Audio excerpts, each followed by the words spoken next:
2000s, 2010 to 2010. I love the things. We're going to really zoom in.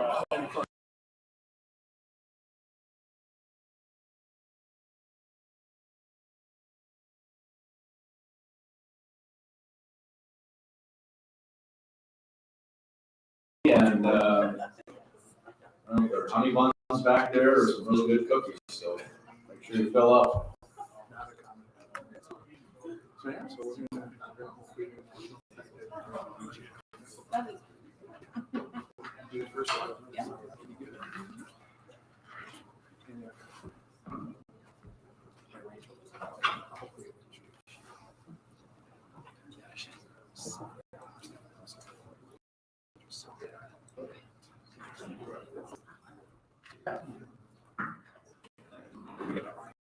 We're gonna leave the door open. We want to shut it.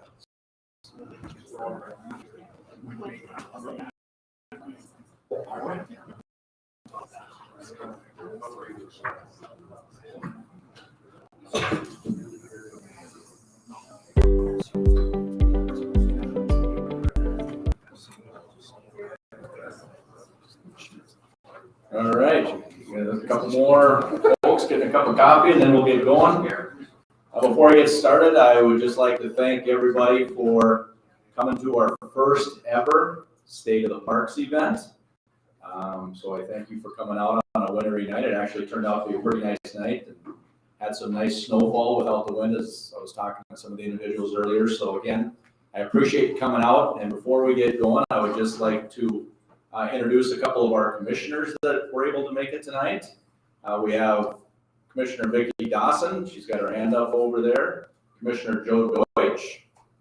Commissioner Aaron Hill is our newest commissioner. We do have Commissioner Jerry Rosted, I believe, is online watching tonight.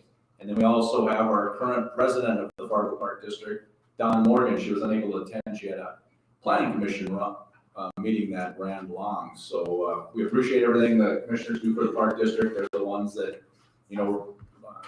get out and relate to the public and allow us to do, to bring you all the great things that we can. But again, I welcome you to our first State of the Parks event. And this is something that we've talked about from the staff to our commissioners. We've heard from the public that we'd like to get some of our information out to you, and then also in return get some of your feedback back to the Park District on where you'd like to see things go throughout Fargo and the surrounding area. So appreciate everybody attending tonight. And before I get going, I'd just like to thank our production team right up here in front of me, and Kelly to the left, who is our current voice of the Fargo Park District. So she does a great job, and so does all of our staff that have helped out with this. So thank you, everybody. But we'll kick it off here and get to our first slide.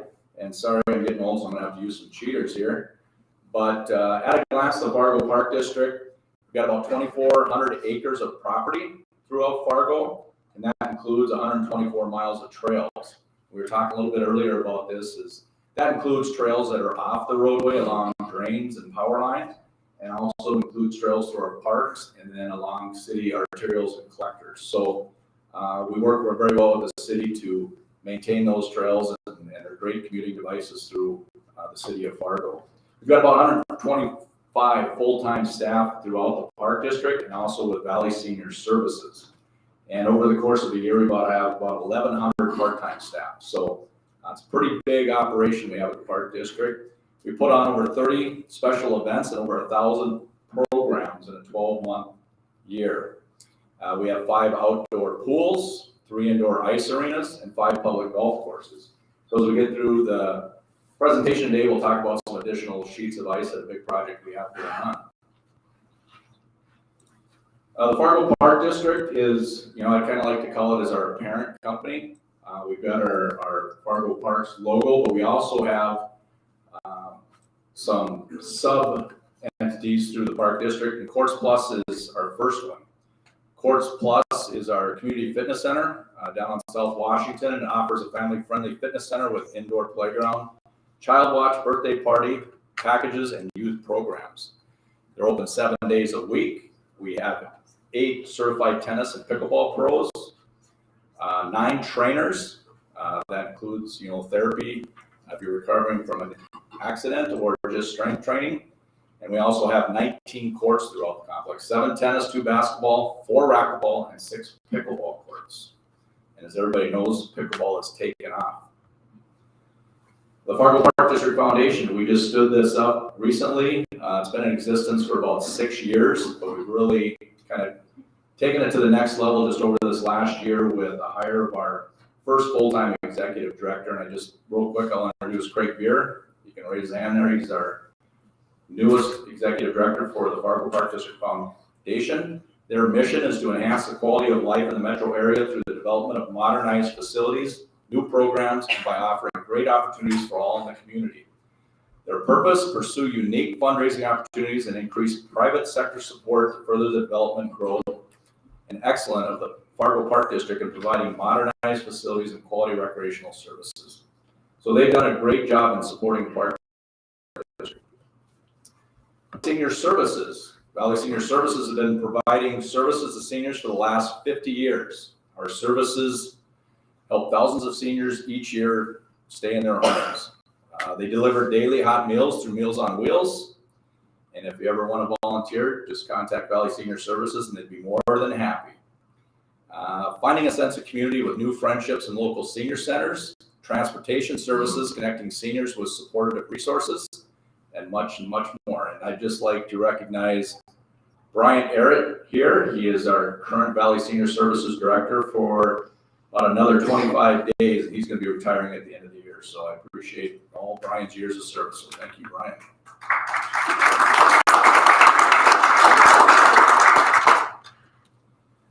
Fargo Golf, as I mentioned earlier, we have 5 golf courses with 2 18-hole championship courses, 2 9-hole courses, and then kind of a unique golf course out at Osgood is a 12-hole course. There's 9 holes that stay in alignment that way, and then also have a 3-hole kind of practice round. And then a lot of people take advantage of that on their lunch breaks and go out and have lunch and then play 3 rounds of golf. About 130,000 rounds are played annually at all of our golf courses. We have lessons for beginners and advanced alike.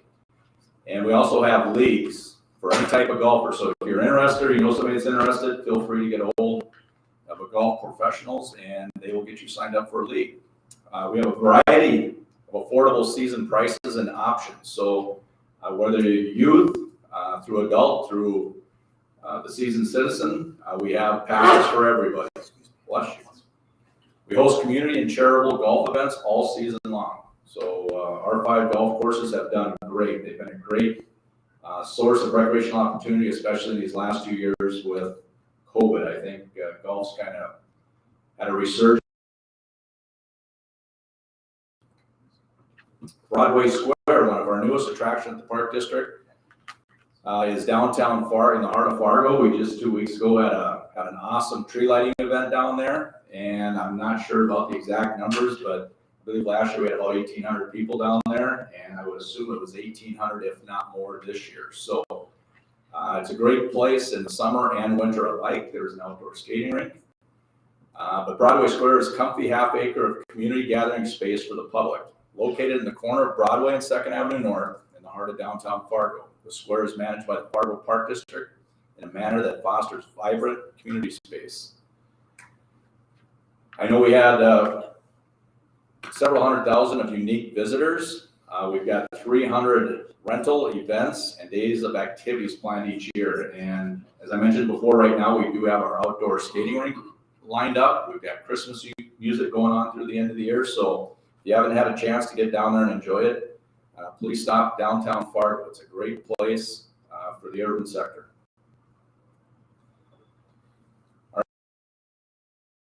Right here in 2022, all of our directors and their teams put together a list of wins and accomplishments. And as I mentioned before, our production team here kind of picked individual events and wins and put it to a video, and they've done a very nice job. We rolled this out at our all-staff meeting last week, and it's pretty impressive, and they did a nice job. So if you can put me on camera and keep me from stuttering and stammering, you know they've done a nice job. So I'll ask Kelly.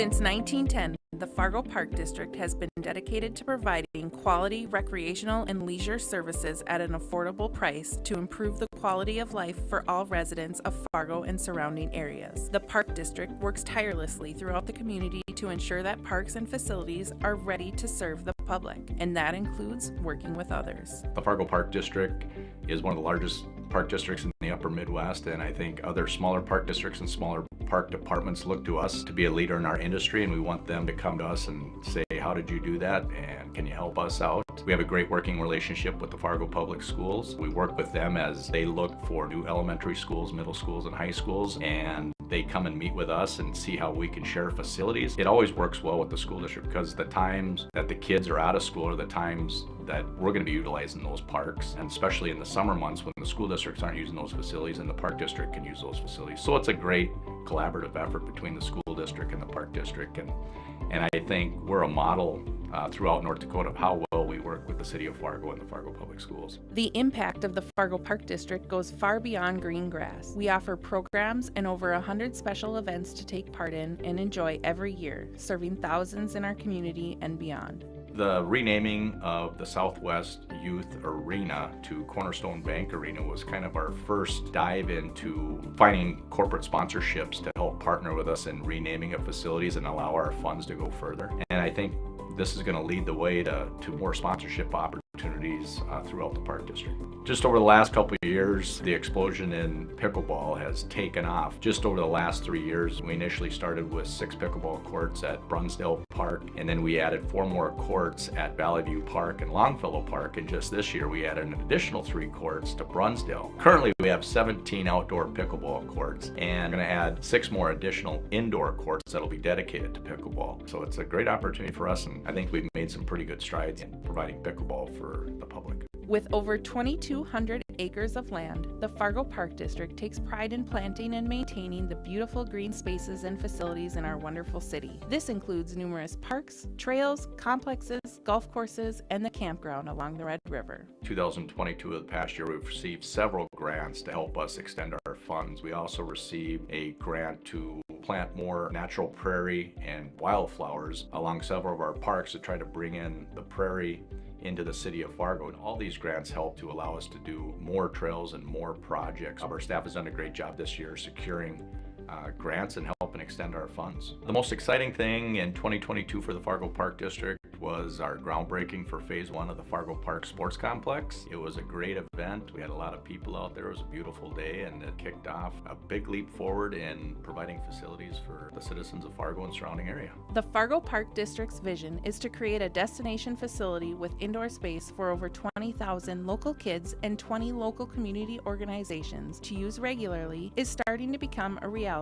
with the construction of the Fargo Park Sports Complex. This impactful facility will attract over 1 million visitors annually and host over 60 community events. The Fargo Park District expects its Fargo Park Sports Complex to provide a true multi-purpose space for Fargo residents and the surrounding communities. With the help of the Fargo Park District Foundation, more than $9.8 million has been raised to build this facility and support other Fargo Parks projects and facilities. One of the major improvements we did over at McCormick Park was Beyond the Game Coalition. We worked with them. They wanted to add some colors and artwork to that park, and what they requested from the park district was to go out and paint the basketball court. And I think this was something that the neighborhood and that community could get together and get some buy-in and just provide a brighter looking surface and provide some aesthetic beauty to that park by painting the basketball court. 2022 was a busy year for the Fargo Park District. In our parks, 100 trees were planted at Riverwood for an Arbor Day project. With the help of 250 volunteers, 2,400 trees were replanted along the Red River at Lindenwood Park, and wildflowers were planted with the help of high school students at Legacy Park as part of Reforest the Red. Major asphalt repairs were made to Timberline Trail, South University Trail, and to some of the campground spots at Lindenwood to help make the parks more accessible through the help of a renovation grant. In collaboration with Team Boaz, we were able to give away over 20 bikes at the Kids Marathon event held at Madison Park. In 2022, Broadway Square received the FMCVB Pineapple Award, the NDRPA Golden Egg Award, and the Governor's Travel and Tourism Flint Firestarter Award for a tourism development project, thanks to the unique and inclusive events held throughout the year. We saw an increase of 19% in our Valley Senior Services Metro Senior Ride ridership. Courts Plus offers programs for all ages and abilities, and membership is continuing to grow. Our 5 public golf courses support the beginner, the leisure player, leagues, tournaments, and expert levels. Edgewood was named Best Golf Course of the Red River Valley in 2022. With 1,000 programs and over 100 events every year, Fargo Parks has something for everyone no matter the season. From adult to youth programs and free events every week, it's hard to not find something that piques your interest. With all this growth, we look forward to an exciting 2023 at the Fargo Park District. So that was kind of a year in review there, and I hate to say this to our marketing production team, but you gotta top that next year, which is gonna be tough. So very nice job. We also had several other accomplishments this year that we weren't able to include in the video. At our North Dakota Recreation and Parks Conference that we have annually, and that's our state association with all the park districts around the state, we did have 2 awards that were presented to one of our commissioners, Dr. Joe Deutsch and Randy Litchie. So those always great to receive awards there, and those are kind of personal, professional awards. So congratulations to them. We did have a new podcast this year called the Beauty Misfits, which are 3 golf professionals do a weekly morning show.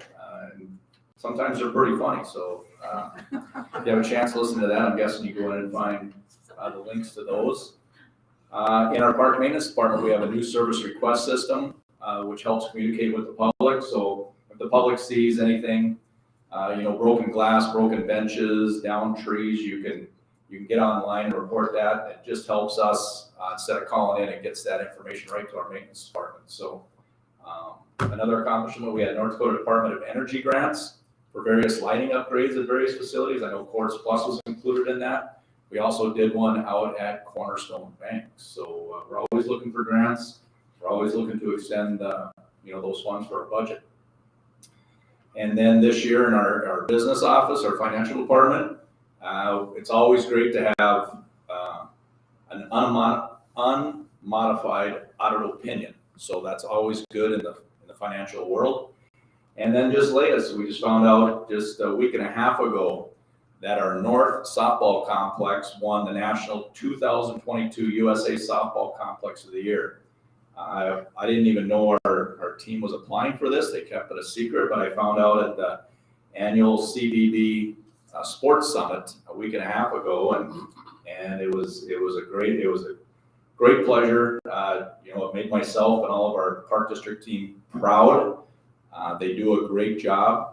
And as I mentioned at our all-staff meeting, I talked about a couple items, the Christmas tree lighting, the USA Softball Field Award. This happens throughout the year at the Park District. So I just don't want to recognize those 2 groups, but it takes a tremendous amount of people and teams to pull off these events. And as I said before, we do it tens, if not hundreds of times throughout the year. So congratulations to all of our staff. Those are just 2 I kind of picked out tonight just because they were so recent on my mind, but everybody does a great job.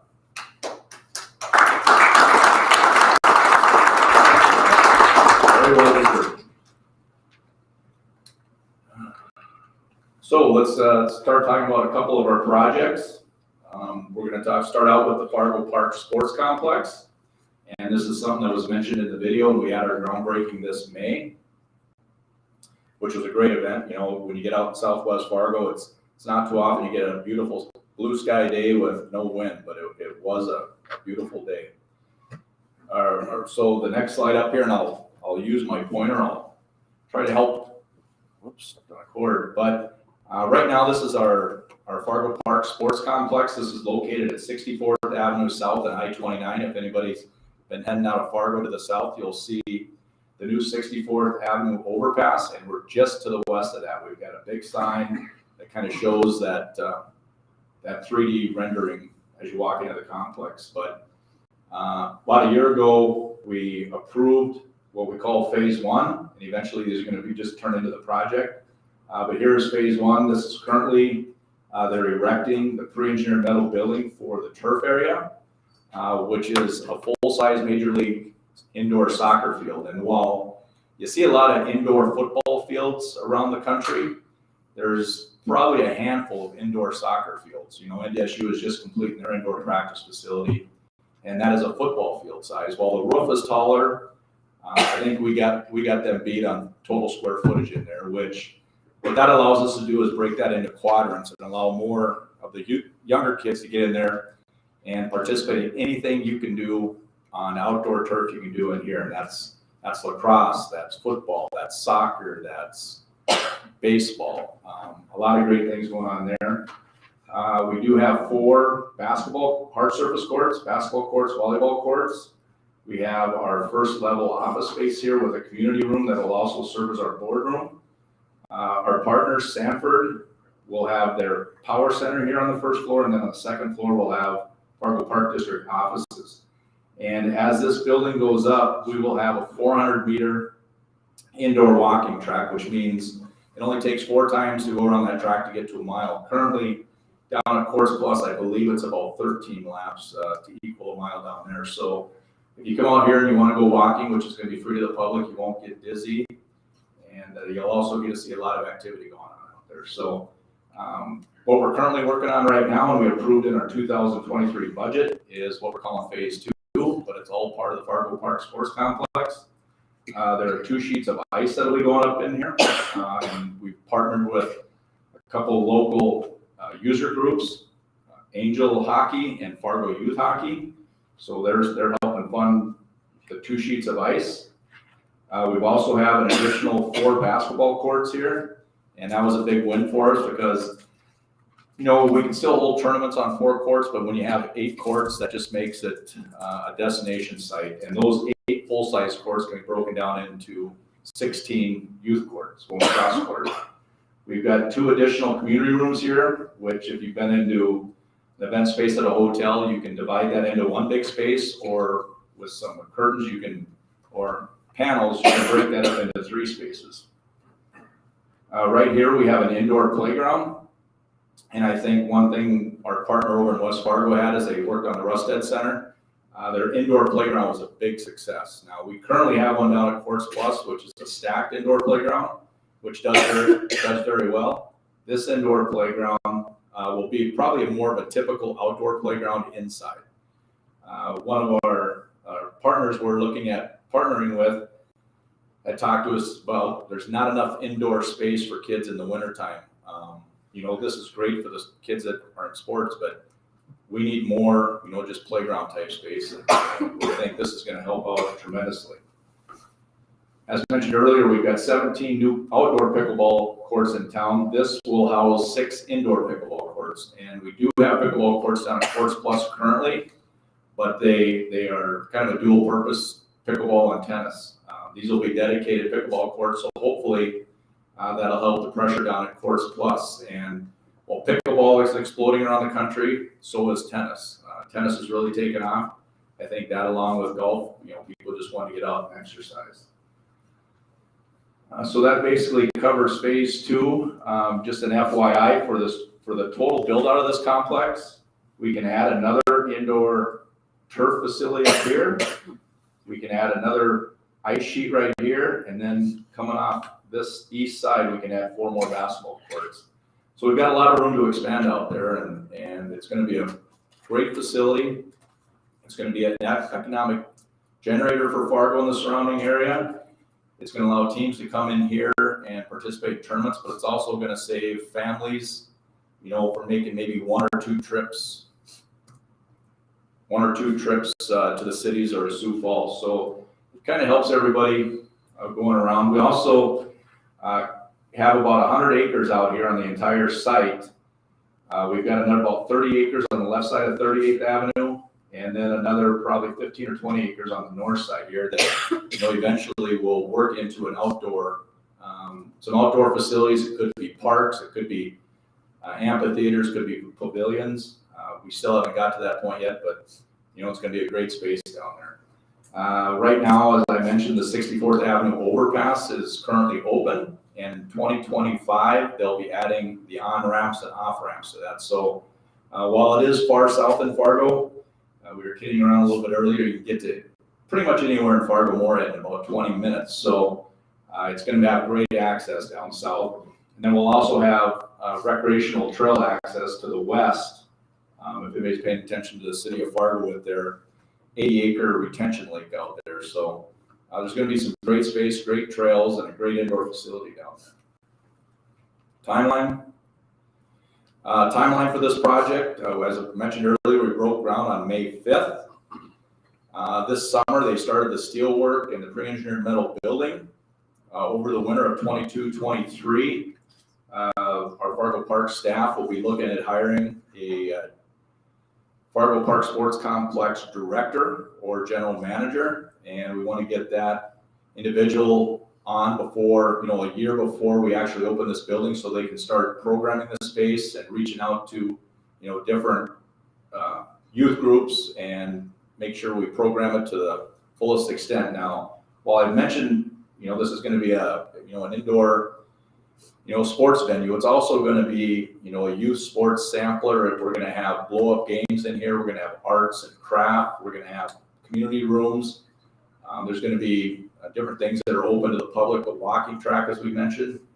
So it's just going to be a great indoor space. And as everybody knows, I can handle winter here in Fargo up through the new year, but when you get those 6 weeks after, 4 weeks in January and 2 weeks in February, they get kind of cold. So it'll be nice to have this much heated space under one roof.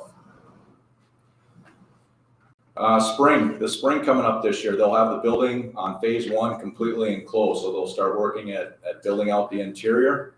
Winter 2023 and 24 will be the hard surface courts and the turf installation. And then in the spring, I think that should be May 2024, we'll have phase 1 will be the grand opening.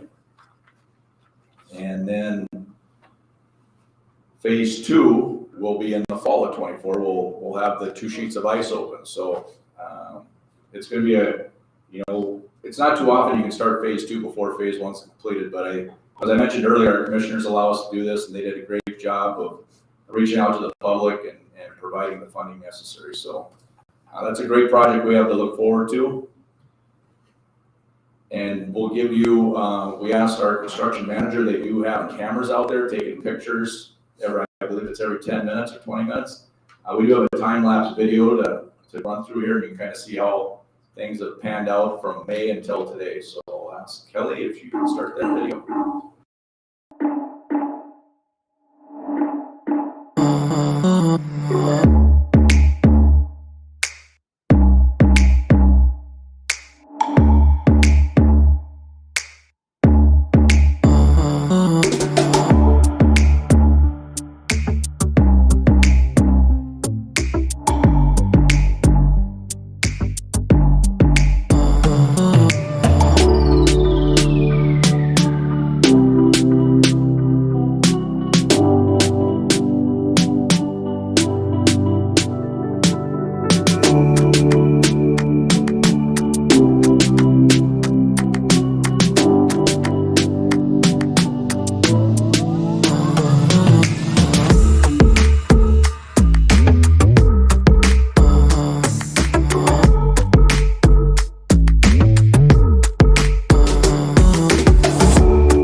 Video is probably going to be about 10 to 15 minutes long, but I remember seeing the one they had down on City Hall and also one I think they had on the Fargo Dome, and if you can look at that time-lapse video, it's pretty impressive. But moving on to another big project we have is the Island Park Pool. Currently right now, timeline-wise, we're still doing some fundraising, looking for for naming rights and sponsorship opportunities. So if anybody wants to get involved at Island Park, feel free to reach out to Craig Beer. Our plan is right now, we're going to bid this out over the, right after the first of the year. We'll start demolition of the old pool, probably looking at March and April. And then hopefully we get a nice May, and construction will begin in May, and then it'll be, it's probably that 12 to 15 month construction timeline. And we're looking to be open for the pool season of 2024. So if you look at 2024, we've got some pretty big items. We're going to have the grand opening of the Fargo Sports Complex Phase 1 in May, the opening of Island Park pool reconstruction in June, and then Phase 2 of the Fargo Sports Complex in October. So 2024 is going to be a great year at the Fargo Park District, and I'm just so proud of everybody that helped put everything together, from our commissioners to our financial department, putting all the funding together, and then all of our directors and their staff that helped kind of on both of these projects. So a couple big ones for the Park District. Looking at what does the Island Park pool. Previously, the Island Park pool is the second iteration of the Island Park pool is its current location. The first one was up what we like to call the Sherling Complex. There's a couple tennis courts up there behind the Sherling facade and the old grandstand. But this pool will be constructed in the same place that the current pool is right now. The current pool had a 50-meter competition pool, a wading pool, and then a diving well. I think we've got some very interesting things and fun activities for the new pool, and you can see on an aerial view, we've got the 50-meter competition pool. Currently the layout is north and south. This one will be east and west.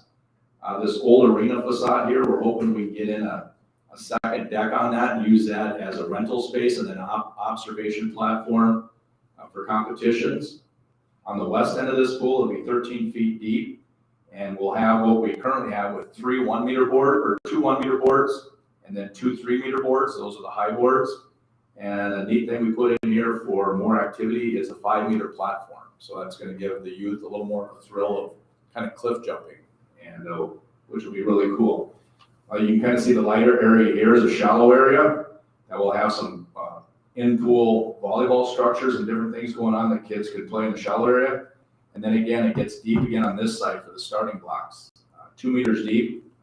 And you could have all this going on, and you can still swim laps on that east side. So we're trying to get as much bang as we can with that 50-meter competition pool. We'll also have, they do have a climbing wall targeted for this, and I can't remember if we do have a couple small splashdown slides as well.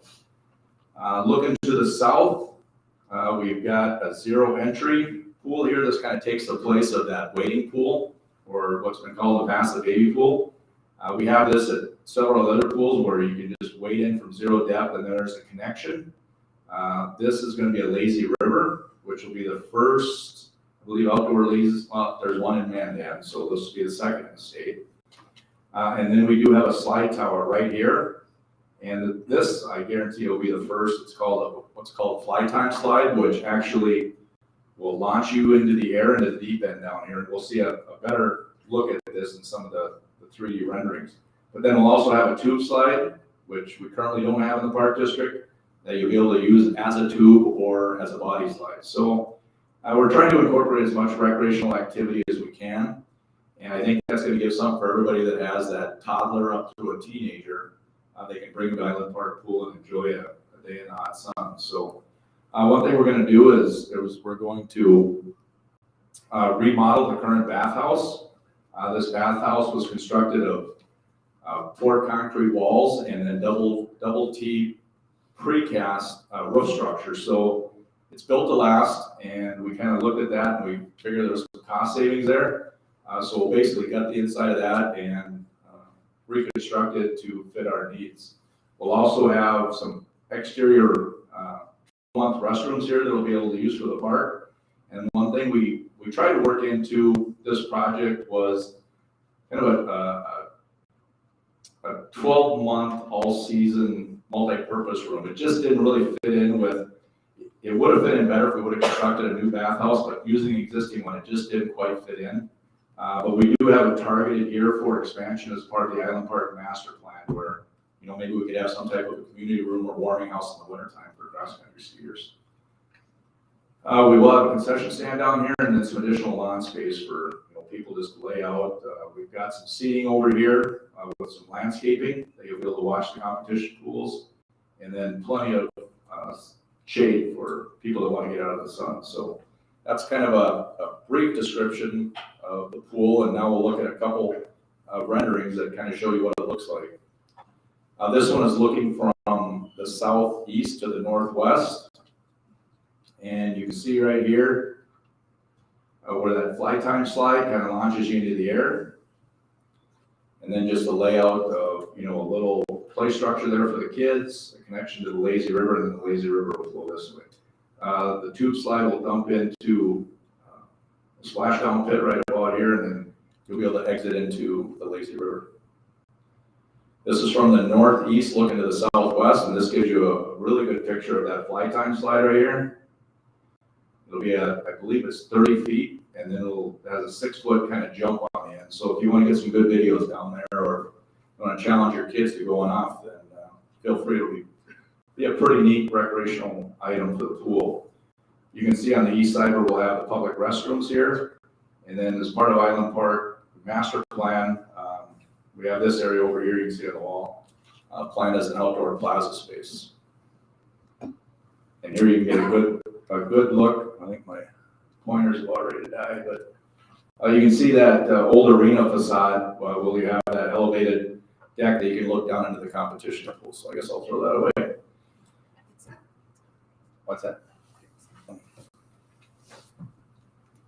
I don't know if I need them anymore, but this is just a look on the ground level, and you can see that takeoff jump on that slide that's going to throw kids and adults alike into the air and get some pretty wild pictures. So the big thing about this competition pool, I touched on a little bit. Our current pool doesn't have the depth for starting blocks, so all the competition swimmers have to start at the water, which doesn't work very well for qualifying for advanced competition. So this pool will be deep enough on the east side, as I mentioned, 2 meters or about 7 feet. And then we'll have starting blocks on the west side as well. So they'll be able to start from either side and qualify for, advanced competition. This is a little closer look at the 5-meter platform. You can see the 2 1-meter boards, which we currently have at the pool, 2 3-meter boards, and then for the thrill seekers, you can get up to that 5-meter platform up there. And like I said, which is another thrill for the youth. This is a pic. Oh, sorry. Oh, okay, yeah, I was 1 ahead. So this is looking at the zero entry pool, looking from the southeast to the northwest, and you can see the tube slide and then that zero entry recreational pool, which will be great for the young kids and adults alike. So you can lay out and watch your kids. This is just an outdoor picture. This will be the new entrance to the pool coming in from the southeast side, and we'll have our concession stand right here. So that's just reusing our bathhouse and have a little cost savings on the project. So that kind of covers our 2 big capital projects. I'll touch on a little bit later of some of our neighborhood parks, but we're also working on a couple master plans. And people say, what is a master plan? So what we're doing with our consultants, we've had 2 different consultants to date. We did a master plan down on Island Park, and we're currently working on one at Yonker Farm. They take an inventory and do an analysis of the current site infrastructure, elements, and programs. We have kind of at the initial stages of the master plan, public engagement. We've had that recently up at Broadway Square for Yonker Farm. And then what our consultants do is take that information, they work with our staff, and we establish goals and vision. And then they'll come back to us and the stakeholders and the public with some concepts and diagrams, and actually find out, what does everybody, what do they want to see in those parks? Then we'll move forward with some action steps. And then, once everybody has their input from the public to our staff, to our commissioners, they'll put a final report together. And this doesn't mean it's going to get implemented right away, but it does give us a framework that we can work off of and budget for. So this is one thing that we look at for some of our established parks. Need a little shot in the arm and try to revitalize them. As I mentioned before, we've finished up Island Park Master Plan. We're currently working on the Yonker Farm Master Plan. So they're building a better understanding of how the park is used and what features to preserve and new ideas for the park.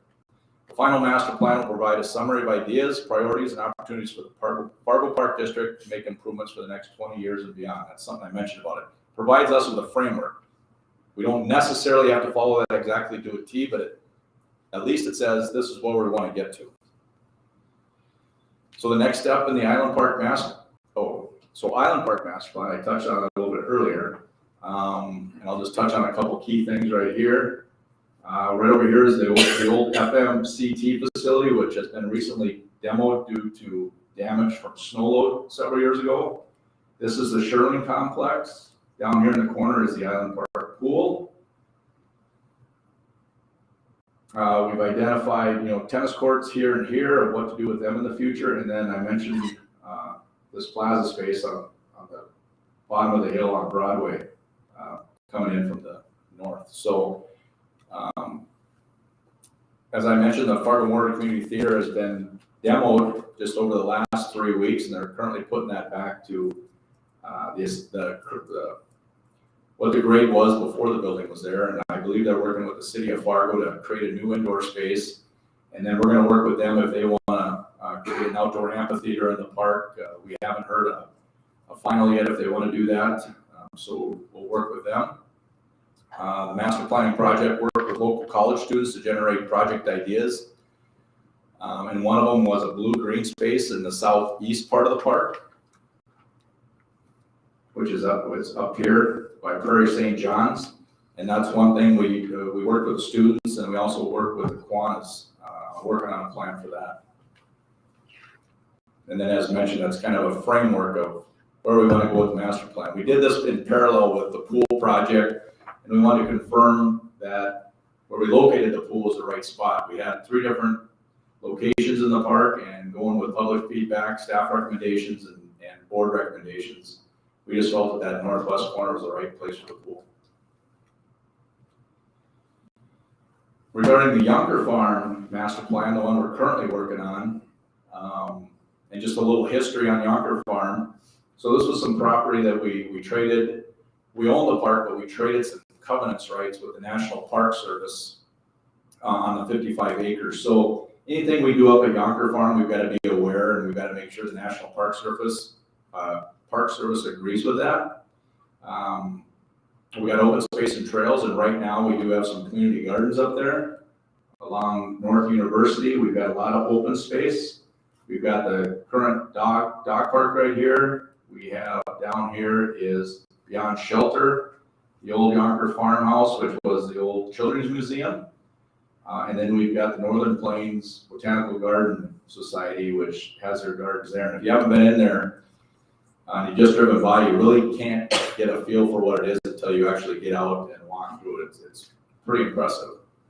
And then on the north side, we do have the Legion Bus Barn up here, and we've got some tree nursery area that worked with NDSU that we've got to thin out some of those trees up there.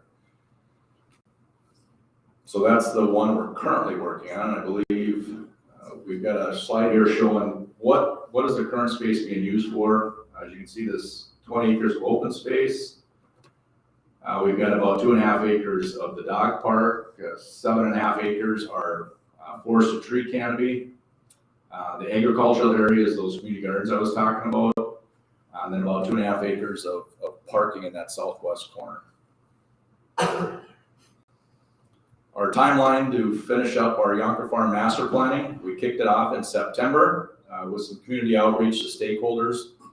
And we just had a meeting about a month ago up at Broadway Square to get some public engagement. Currently, right now, the consultants are working on kind of their first phase of plan development. They'll bring that back to us in February for some additional, January, February for some additional stakeholder and public input. And once they get that, they'll put a final plan and framework together that they'll present to our Board of Commissioners, and we'll receive that, and that'll kind of be our framework moving forward. So not everything is parks and facilities. We do have programs and events planned for 2023. Some of those key ones are, we're going to be working with West Acres to provide events out there starting in the spring of this next year, 2023. Learn to Build is an adult and child learn to build and use tools with take-home items. So I kind of think of Home Depot, they kind of do those projects. We're going to do that with the youth. And then Sports Gathering, held at smaller neighborhood parks to introduce sports to the kids without those expensive commitment of fees and all the practices. So it's kind of a sports sample routine that we're going to take out to the neighborhoods. Ongoing projects, I mentioned a little bit earlier on our master plan list. Our third master plan will be of Lindenwood Park. We've recently moved out some of those sporting fields, the softball, baseball fields out of there to the new complex up to the north, and then other fields around town. So we're going to be doing that Lindenwood master plan and try to build a framework for what we want to see down there in that top area. We recently relocated the road in Lindenwood, and that road was, some of the issues we had down there was it was floodable about 18 feet. And if anybody knows Fargo, we do get some big spring floods, but what we want to do is take them out of those nuisance floods in the summertime. So if the river comes up to 18, 19 feet, you couldn't really use that lower road. So the asphalt was deteriorating, and our best guess was to move that up to 24, 25 feet and put it in concrete. So while the loop might not be as long, you still get that loop effect in Lindenwood, and you get 3 new shelters that our carpenters build, and that they actually use some of the timber that was logged from the oak trees that had to be removed due to the road. So if you go down there, there's some heavy timber shelters that are pretty nice. And I give our carpenters a lot of credit, and our maintenance department a lot of credit for helping them out. We're currently looking for a new restaurant vendor at Rose Creek Golf Course. We have those RFPs due in mid-December. So we look forward to having that restaurateur ready for April 1st when spring comes and the golf course is open. Edgewood, we put first artificial tee pad out at Osgood this past year, and we're going to be doing the same thing up at Edgewood. So in the spring and fall, when the grass isn't growing as vigorously as it typically does, we can hit off these artificial mats, and it'll save wear and tear on our tee pads. We've got a new irrigation controller upgrade going on at Osgood. We're going to reopen our north softball concession stands. Last year, due to some shortage of part-time staffing, we were unable to have those concession stands open, so we're looking to get those back open next year with the addition of a couple full-time staff and then increasing our wages to attract the youth to help us out in our concession stands, and along with our parks and programs and recreation. We've got a metro study of outdoor and indoor amenities we're going to be working on. Trail and playground repair and replacements. Typically, we do 2 remodels of neighborhood parks every year, and that's just, some of our playgrounds after about 15, 20 years in use, there's new codes and new standards you got to follow, so we try to get, 2 of those replaced every year. And then some of our larger equipment, we're looking at Zamboni and payloader replacements. And just some recent conversation, I heard Zambonis are about 2 years out, so that's going to be one we're going to have to plan for. We've done recently with Barry Dunn, is a Parks and Recreation consultant, the nationwide Parks and Recreation consultant. They helped us with a strategic plan. We started about a year ago, and what we wanted to identify is kind of some organizational structure. We wanted to work with also our mission, vision, and values, and then I call it internally facing. How does the park district operate? So they came in, helped us out with that. It was a process we included our commissioners with. We actually had some stakeholder groups, and also the public. So 2 things one thing they identified was the need for, with a park district our size and everything we have going on and continue to grow, they really felt a need for 2 deputy directors.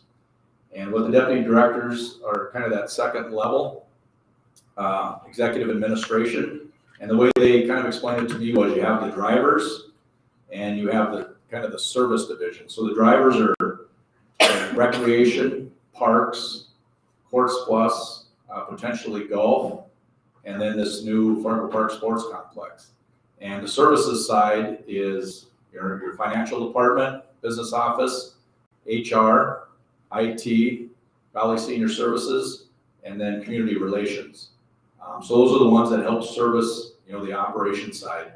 And I think adding these two new individuals, and I'll just ask them to raise their hands real quick. Dave Beets has been with the Park District since before I was here, so he's a long timer.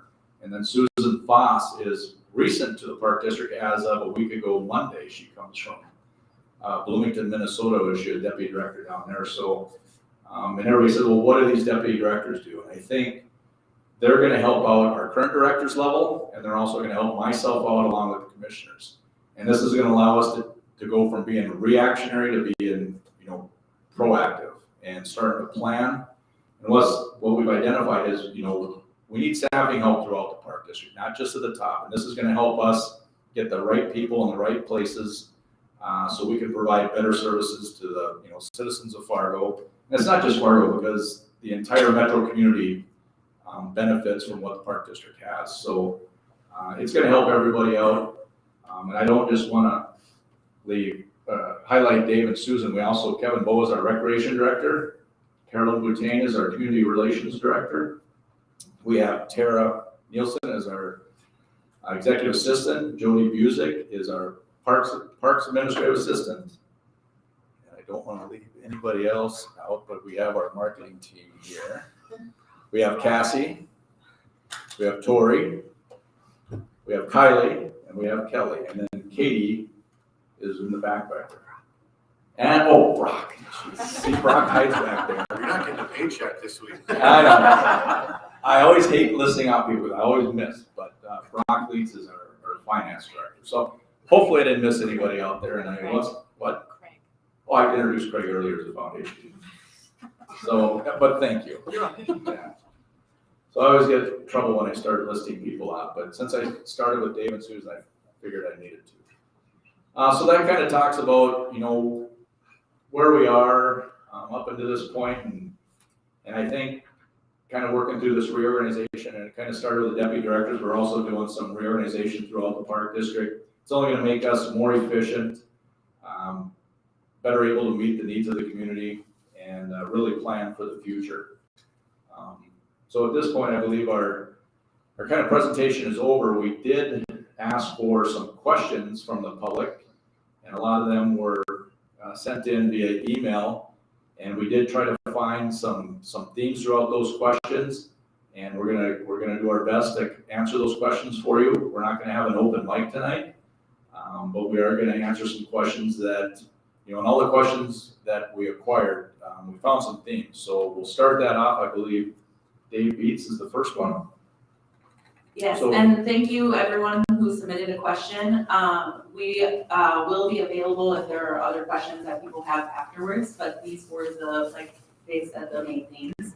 So the first one is for Dave Beets, and his question is, what is the Fargo Park District doing to be more green? Thanks, Kelly. When we got these questions, and this one was assigned to me, I started to think about all of the things that we do throughout the Park District. We're certainly aware of the impacts that we have on our environment, and we're very conscientious about the things that we do. We're very prideful in our stewardship of the land and being caretakers for the brief time that we're here. So that really resonated with me.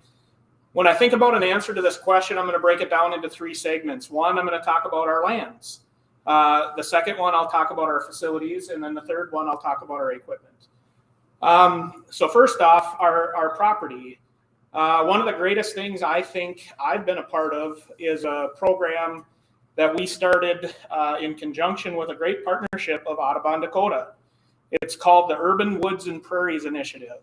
And what that is a program that takes land that is traditionally, or we had traditionally maintained it as turf grass and just natural park space, and it turns it back into native prairies and native woodlands. And so far, I believe we started that, and Dave, you were there at the inception, so I believe it started in 2015 or 2016. something there. But anyway, the point of it is we've worked with them and we've restored over 400 acres of our property into natural grasslands. So the significance of that is it's just reducing our footprint. We don't have to mow those areas once a week. There's a lot less maintenance and inputs that go into that, in addition to all the ecological benefits that go along with providing that sort of land. Another project that you saw in the video, we received a grant just recently from the Heritage Fund of North Dakota. And that is a partnership as well with Audubon Dakota and NDSU. This is kind of in the same vein as that, but it's a little bit different. This one is specifically designed at pocket pollinator areas. And what we're doing there is we've already identified over 50 acres of our property that will establish pollinator plantings.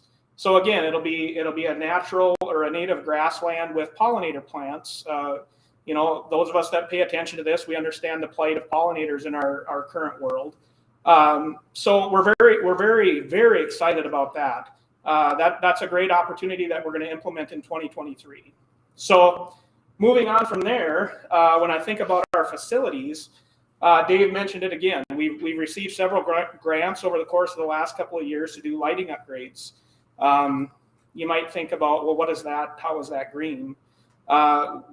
With that, we're greatly reducing our energy consumption.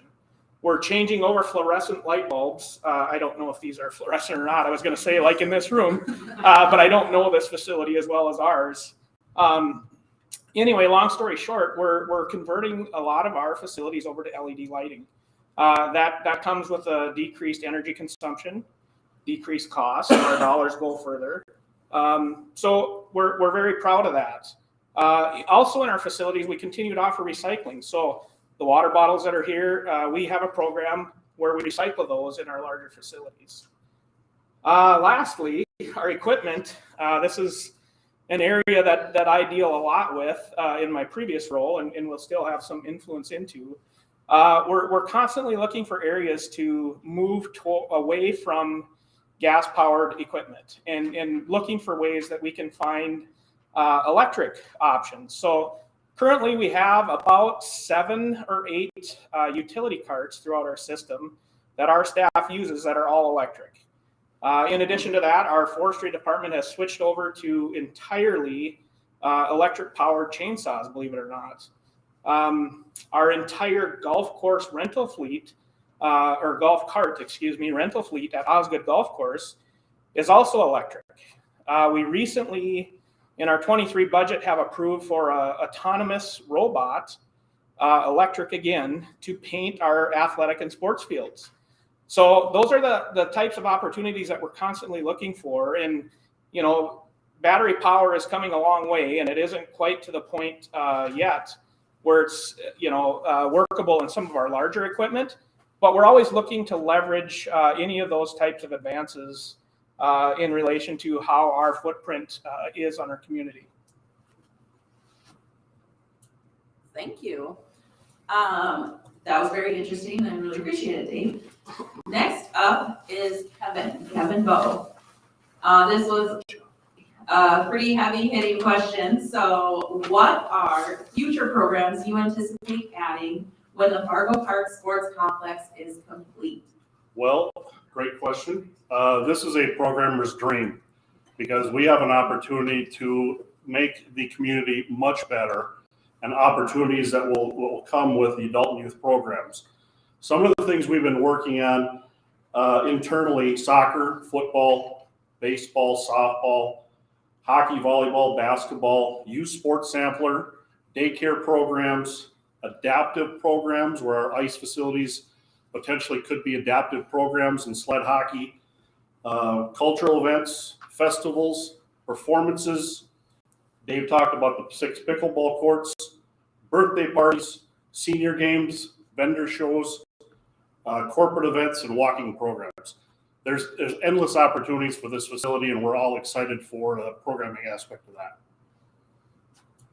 All right, and you get to stay up here because we had so many questions submitted for the sports complex.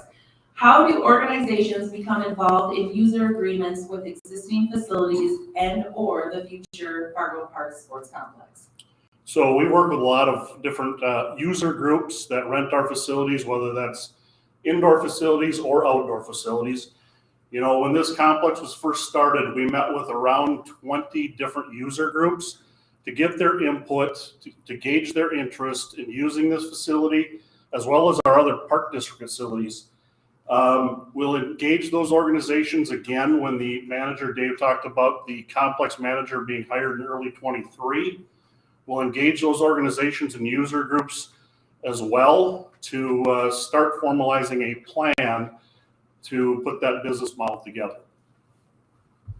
Thank you, Kevin. Thank you. All right, next up we have Brock. Come on down. You forgot me too. Yeah, so the inside joke is I forgot about Kevin at the staff meeting, I forgot about Brock tonight, but they're both indispensable. So now there's pals. All right.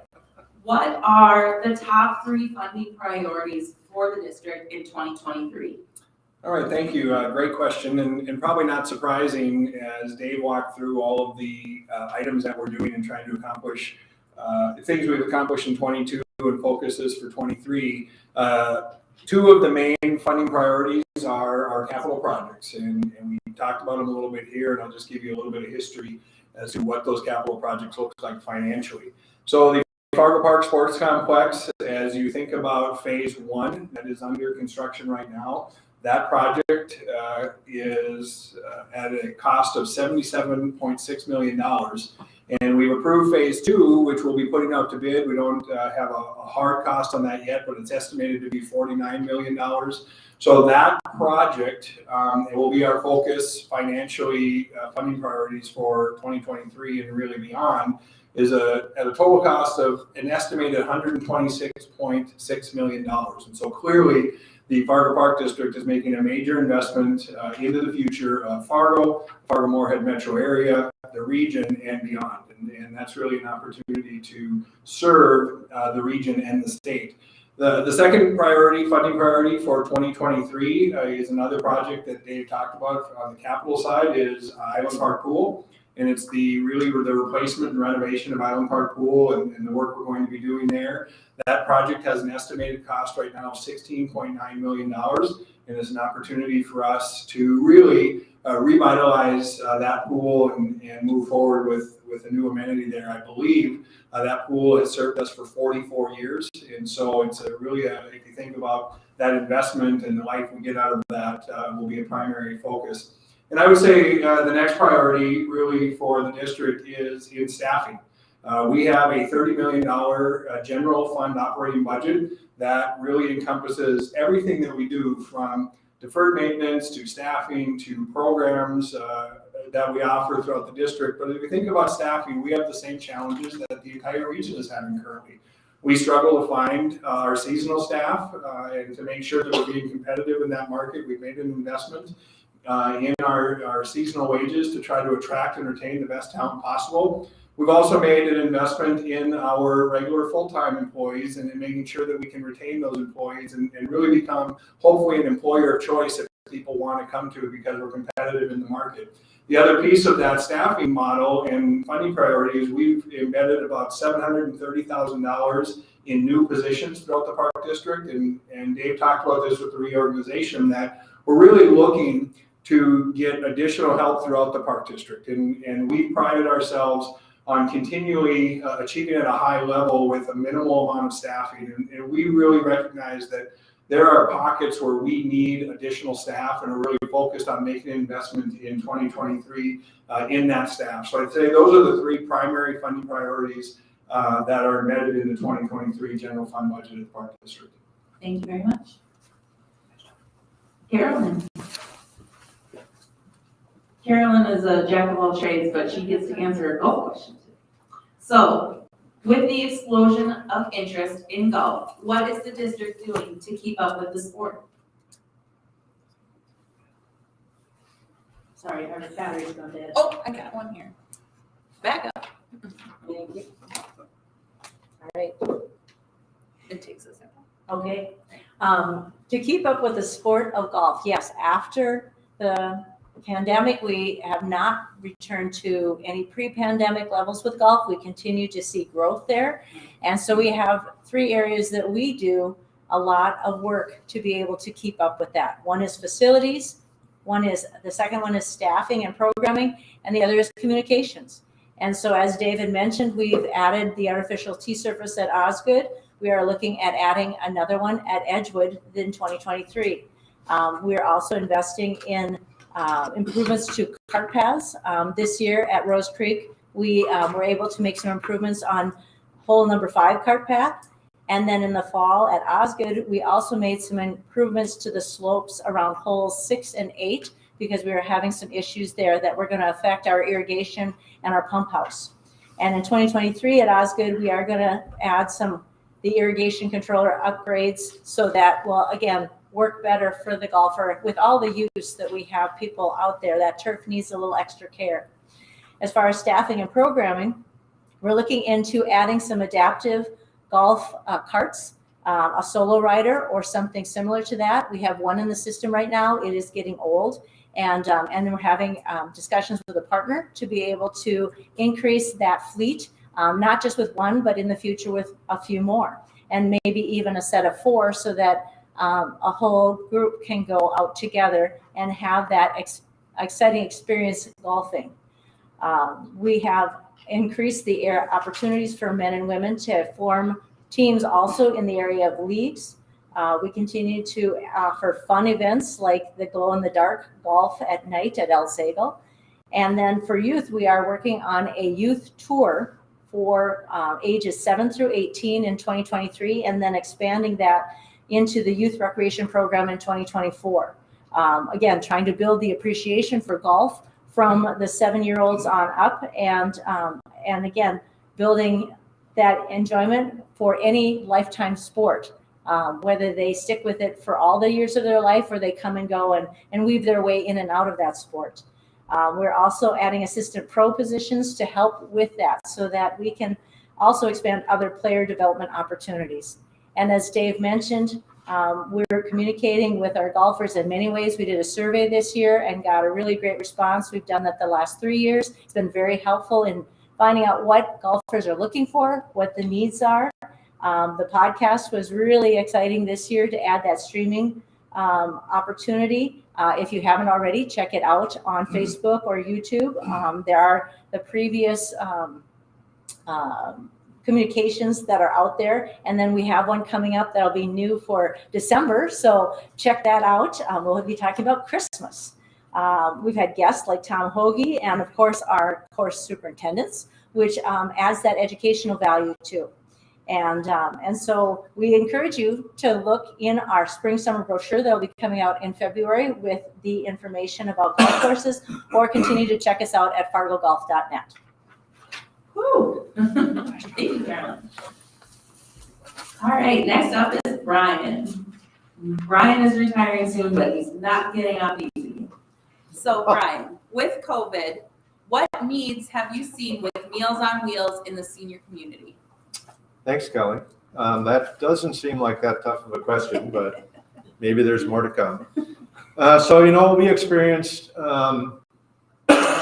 when COVID started, the first problem we had was there was a decrease in the number of people that were able to continue delivering Meals on Wheels. So we lost maybe a fourth of our volunteers. At the same time, with COVID, a lot of people really were encouraged to stay home, not to get out in the community, not to go out to eat or come to senior centers. We discontinued meals at all of our senior centers. And more seniors started asking for meals to be either delivered to them, or we were able to offer a grab and go type of option at our meal sites. So our meal count, the first year after COVID started, went up by 20%. In the ensuing 2 years, so 22 and 23, the meal count has stabilized a bit. It's up another 5 or 7% in the last 2 years. But the number of volunteers kind of mushroomed. We put out kind of a all points bulletin saying we have a real serious need for more volunteers to help deliver Meals on Wheels. and the community really stepped up. I mean, it was really gratifying for us that while we were scrambling to provide more meals, at the same time, there were people that were interested not just in helping to deliver the meals, but in helping to fund the meals. So that was the other end of the equation, of course, when our meal count went up by 20% and then an additional 5 to 7%, we needed to find more dollars. You know, unfortunately, the state of North Dakota was able to identify some stimulus dollars that have helped us to keep up with the demand for services. Those dollars are going to run out at the end of this year. So we're working with the governor's office and the legislature to solidify those additional dollars going forward so we can keep up with this increase in demand for services. And I think we all recognize that our population is aging, that the older segment of our population is becoming more frail. You know, so the need for our services are not going to go away. They're going to continue to grow. I think the state of North Dakota has been really good at recognizing the importance of what we do. So we're pretty optimistic, you know, that legislatively we're going to be able to find the dollars and convince the legislature to appropriate those dollars so we can keep providing services to help older people continue living in their homes. Excellent. Thank you. And I'm just gonna, hello? Want to use mine? Maybe. I'm just gonna, nope. That'll work. All right, I'll just project. How does someone get involved in Meals on Wheels as a volunteer? They could call our office, 293-1440. It's a great experience. So anybody that hasn't delivered Meals on Wheels, you should do it.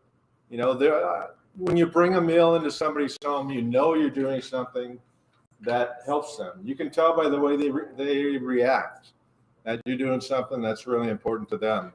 So if you've never done it, if you want to have a high, if you want to do something that's going to make you feel good, guaranteed, come and deliver Meals on Wheels. 293-1440. Thanks. Thank you. Mine? Is that working? It might be the last time you give out that number. No, I don't think so. We'll find a way. All right, next up is Susan. So Susan, as the newest member of the Park District, what excites you most about your position? Thanks, Kelly. I think I was assigned this question because it's probably the only one that I'm able to answer. It was from Teamwork. At 8 days into it. But there's a lot that excites me about my position. You know, I think one of the most important things is just being back in the Fargo community. You know, I spent a lot of time here growing up. My grandparents are from Fargo, and you know, holidays and in different activities we were here. And then I attended North Dakota State University. So just being here is exciting for me. But I'm also really excited to work closely with staff and the commission on really reviewing some of our current policies and our procedures to see what improvements potentially that we can make to have our staff be able to more efficiently deliver some of the services to the community. I'm also really looking forward to working more closely with community members and our community partners in really finding out how people are using our parks, what they enjoy about the parks in our facilities, and then maybe any ideas on some things that they'd like to see improved in the Park District. Thank you. Oh, back up. All right, back to you, Dave. What has been done in recent years to enhance the river trail system? Oh, thank you, Kelly. Is that working? No. I'm just going to talk loud. So thanks, Kelly. It's a great question, as all these questions have been. I think one thing in living next to the Red River of the North, as everybody knows, it's potentially a floodable river every year, whether that's a spring flood or maybe a nuisance summer flood. I think one thing, since I've been here in my 23 years and working with past executive directors, Roger Gress, and past employees at the Park District, one thing we wanted to identify is along our river trails, a lot of the trails were put in originally with asphalt, and probably not even on a 6-inch gravel base. They were just put in on clay. And with that constant river flooding, as I mentioned before, nuisance floods get up to that 24-foot level. Spring floods, as we all know, could get to 40.8. You look at some of those flood walls around town, they're built to 44, 45 feet. So we're constantly living with the flood environment, but that constant flooding has just taken its effect on some of those asphalt trails. The silt dries, sucks the oils out of the asphalt trails. They weren't really put on a good base to start with. So as we look to replace these trails along the river, what we want to do is try to get them to that elevation of 24, 25 feet, which takes them out of those thunderstorm type floods in the summertime. And that's one thing I mentioned a little bit when we did on the Lindenwood Road. I got that up to 24, 25 feet so people can still use it even when the water comes up. We're not going to protect those river trails on those spring floods. They're just too big. But putting them into concrete allows them to be maintained easier. Longevity is going to increase from that 15 to 20 year to 30 plus 50 years, providing you got a good base and you don't have any faults you're crossing. So one thing is just replacing the asphalt trails with new concrete trails, getting them up to that 25-foot flood elevation. We also talked a little bit about having a great partnership with the Fargo school districts and the city of Fargo. And currently right now, the city of Fargo, ideally it'd be nice to have a river trail connecting, 52nd Avenue for now, all the way up to Trollwood Park. And right now, I think you can get on a lot of those stretches, whether you're on the Fargo side, the Moorhead side. We do have a couple new lift bridges that have been recently installed with partnerships with the city of Fargo and city of Moorhead, so you can cross back and forth. But the city of Fargo Engineering Planning is working with us to try to continue our stretch north, which currently right now stops at about El Zago Golf Course up on Elm Street. We'd like to get that behind the VA. In the past, there was a couple homes that we couldn't get behind because they own property down in the middle of the river. But since, the flooding in 2009, the city's acquired those homes. And we'd like to get around, the VA hospital and then continue that trail north and ultimately get up to Edgewood Golf Course, through Trollwood Park. And then we've got a nice trail from North Broadway up to County Road 20 that extends all the way up to Riverwood Park. So we're continuing to work with the city of Fargo and planning. They do a great job of applying for federal grants to get these trails installed. A couple other things we're working on these river trails is to kind of have trailheads. We've got some great trailheads at Lindenwood and down at Iwan Park. What we'd like to do as part of Island Park Master Plan is get that trail connection from Island Park over beyond the dike at Dike East and down into the park along the river trails, and then have those nodes every several miles, north to south in Fargo. As I mentioned earlier, it's North Complex down to 64th Avenue. That's 15 miles. It'd be awesome to have these trails along that river to extend as long as possible. So I think that's one thing we're doing is trying to improve this, get them up to that 24, 25 foot, and then provide better trailheads. Excellent, thank you.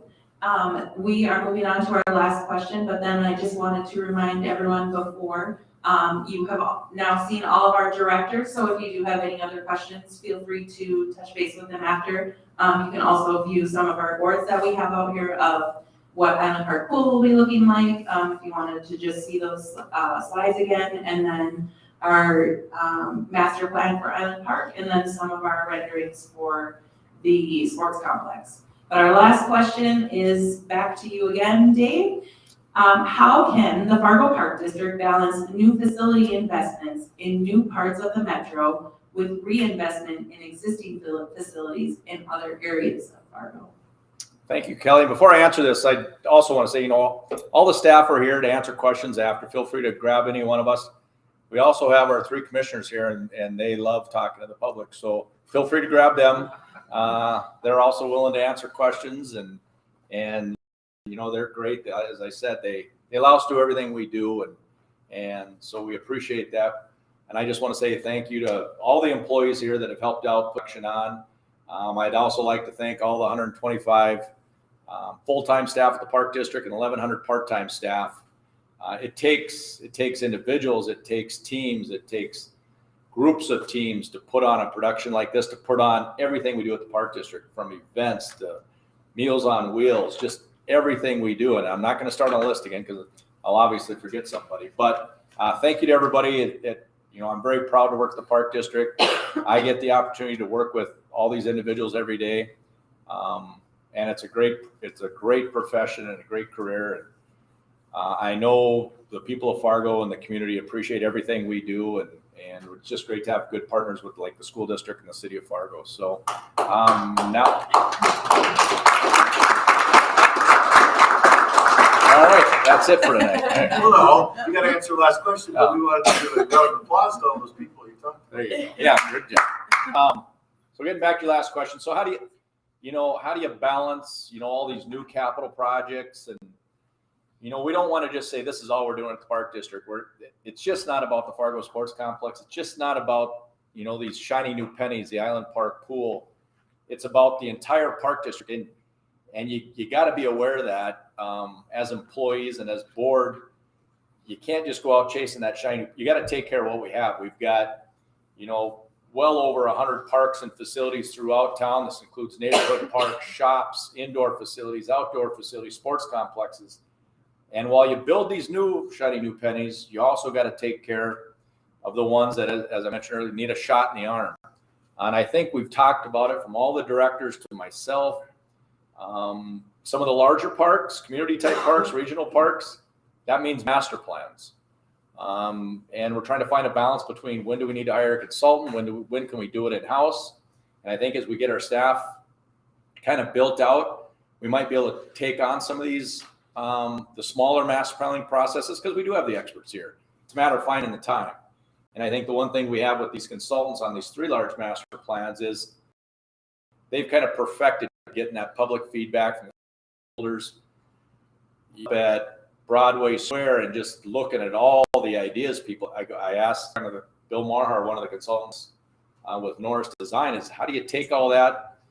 Basically, you put it into a sausage stuffer and out comes either a hot dog or breakfast or something. How do you put all that together? And they're just the experts at that. And sometimes while we think we're the experts, you need that outside vision to kind of come in and help you put it all together. So I'm trying to balance the new with the old. Master plans is part of that. And I think we've got a very good and with our finance team and our operations team and just all the directors of kind of putting the pieces in place for deferred maintenance. And, we're a little behind the times right now. We need to get out in front of it a little bit. We need to figure out when do we need new boilers? When do we need new chillers? When do we need new equipment? And we're kind of putting all the pieces in place to figure that out. We've done a little bit with our neighborhood parks and our playground replacement, as I mentioned. We do about 2 new playgrounds a year, and we used to do 1. Now we do 2, I think, with all the playgrounds we have. We might need to bump that up to 3 playgrounds a year. We try to update our parks. We try to offer new amenities in those parks. We've offered, additional pickleball courts at Brunsdale, Longfellow up north, and Valley View Park down south. So it's a balance. It takes ideas from all of our commissioners to our directors to every one of our 125 employees to come up with these ideas. And then it's also about coming to public outreach events like this and getting feedback on what does everybody want to see. Everybody, of course, likes to see the new facilities, new complexes, but they also want to make sure we're taking care of, the existing neighborhood parks, community parks, trails, and just replacing them. So it's a balancing act, and I think we have the pieces in the right places that I look forward to a lot of great things over the next, 5, 10, 25 years. So that's kind of my answer. I know we're not going to open it up for questions, but I just like, thank everybody for taking the time to come out tonight. It looked like it might be a little stormy today, but it turned into a beautiful day. And this is going to help us get us a base for our cross-country trails. And, the cold helps with building our ice facilities outside. And so we're just getting ready for that winter season.